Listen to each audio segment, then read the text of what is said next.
5 Incredibly effective netball drills for beginners. There are many elements to netball, and being a good player means learning new skills and critiquing them. Luckily, there are netball drills for beginners for every aspect of the sport from shooting to conditioning, and when you're starting from the bottom, learning the basics of each aspect of the game is essential. Below is a list of rudimentary netball drills for beginners to master before moving on to the harder techniques that take a little more grasp of the game's fundamentals. Shooting, BEEF. Learning to shoot for beginners can be pretty challenge, but there is an acronym, BEEF, that is designed to make the process a bit easier. Once the words and technique are mastered, add a ball. B for balance. Balance comes from strong feet that are approximately shoulder width apart and point toward your goal. E for eyes. Some beginners imagine that something is floating just above the ring and aim for that, thus, allowing the ball to fall through the net. E for elbow. With elbows facing the ring, make sure the arms are extending close to the ear. Elbows should maintain the same position when the arms bend backward before releasing the ball.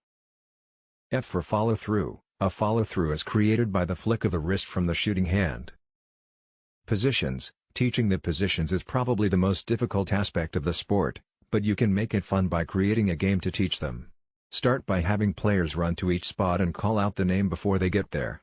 Eventually, you can time each player as they run through and name each position. Stepping, ice cream. At first, learning not to step may be difficult for some newbies to grasp. You can make a game of this as well. The ice cream game can be implemented in these circumstances. Line players up at the baseline, and have them run until a whistle is blown.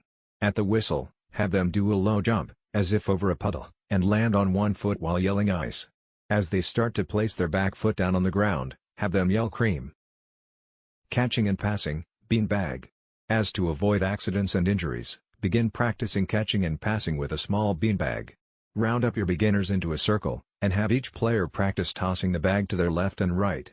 Go around the circle several times with the beanbag, and then introduce the ball. This gives them time to understand the different passes and how to be accurate before including a ball. Movement drill. With players in 2 parallel lines at the baseline, call out movements you want them to perform. Have each team member do that movement down the court and get back into line until you've covered the gamut of activities. To have a little fun with this drill, give each player a turn calling out what they want their teammates to perform. This is also an excellent warm-up and refresher drill.